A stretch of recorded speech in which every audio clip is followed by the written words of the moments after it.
राम मंदिर चंदा गबन मामले में दोषी नहीं बख्शे जाएंगे, पाई पाई का होगा हिसाब। जेपीएस राठौर। बलिया से संजय कुमार तिवारी की रिपोर्ट। उत्तर प्रदेश सरकार के सहकारिता मंत्री जेपीएस राठौर ने बलिया के पीडब्ल्यूडी डाक बंगले पहुंचने पर गार्ड ऑफ ऑनर की सलामी ली। इस दौरान उन्होंने मीडिया से बातचीत में समाजवादी पार्टी के राष्ट्रीय अध्यक्ष अखिलेश यादव के बयान पर भी प्रतिक्रिया दी। मंत्री जेपीएस राठौर ने कहा कि राम मंदिर चंदा गबन मामले में जो भी दोषी होगा उसे किसी भी कीमत पर बख्शा नहीं जाएगा। उन्होंने कहा कि मामले की निष्पक्ष जांच होगी और पाई पाई का हिसाब लिया जाएगा। अखिलेश यादव पर निशाना साधते हुए राठौर ने कहा कि उनके बयानों का अब कोई महत्व नहीं रह गया है। उन्होंने कहा कि महत्व उसी व्यक्ति की बातों का होता है जिसने सही कार्य किए हों। जो स्वयं जांच के दायरे में रहा हो उसके आरोपों का कोई औचित्य नहीं है। उन्होंने कहा, हमारे लिए भगवान श्री राम सर्वोपरि हैं। श्री राम मर्यादा पुरुषोत्तम हैं और हमारी आस्था के केंद्र हैं। राम जी से बढ़कर हमारे लिए कोई नहीं है। अखिलेश यादव जिस तरीके से कह रहे हैं कि टीनू यादव को लेकर जो दावा किया जा रहा था कि फोन कॉल उनके बीच हुई है, उनका दावा है कि अगर जांच की जाए सीडीआर की तो उसमें ज्यादातर भाजपा के लोग ही होंगे। कौन कह रहा है? अखिलेश यादव।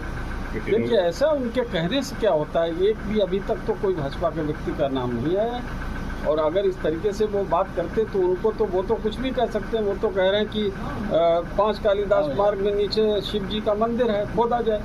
तो ऐसे ऊल जलूल वक्तव्यों को क्या आप लोग सुन रहते हैं, पूछते रहते हैं? मुझे लगता है कि इनके बातें ध्यान देने योग्य नहीं है। पूरी तरीके से ये लोग भ्रमित हो चुके हैं, दिशाविहीन हैं। और अखिलेश जी एकदम छटपटाहट में है किसी तरीके सत्ता मिले। सत्ता इनको 2047 से पहले तो कुछ आने वाला नहीं है। 2047 तक बाद में रहेंगे तो देखा जाएगा। अच्छा, मथुरा में भी कुछ संतों ने कार सेवा की अगुवाई कर रहे हैं। वो उनका कहना है कि वहाँ पे भी कार सेवा की आवश्यकता है। तो क्या आपको लगता है कि मथुरा में भी कार सेवा होना चाहिए? तो कार सेवा होना चाहिए। अखिलेश जी को खुद आगे आना चाहिए। हम लोग तो कार सेवा करने के लिए तैयार ही है। वहाँ कौन रोक रहा है किसी को? आएँ, आगे बढ़ें, साहस दिखाएं। लेकिन साहस तो है नहीं। वो जैसे ही बात आगे बढ़ेगी उसके बाद ये भाग जाएंगे। इन्होंने अगर साहस दिखाया होता तो उत्तर प्रदेश का आज यह हाल नहीं होता। उत्तर प्रदेश अमन चैन शांति तब आई जब 2017 में भाजपा की सरकार बनी। इनके समय में कर्फ्यू दंगा ही लगा रहता था। आज भारतीय जनता पार्टी की सरकार में निर्माण हो रहा है, एक्सप्रेस हाईवेज बन रहे हैं, रोड बन रहे हैं, तमाम ऐसे विकास के कार्य हो रहे हैं, इंडस्ट्रीज लग रही, लोगों को रोजगार मिल रहे हैं। पूर्वांचल एक्सप्रेस वे से जब जुड़ा है बलिया और गाजीपुर आजमगढ़, तब यहाँ पर विकास की धारा बही है। इससे पहले तो विकास यहाँ होता ही नहीं था।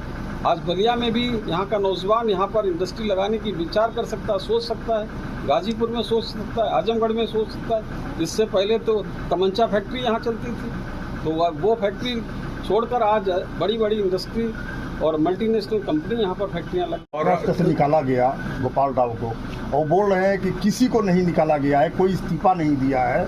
और ये जो है बातें चल रही है, ये अफवाह है।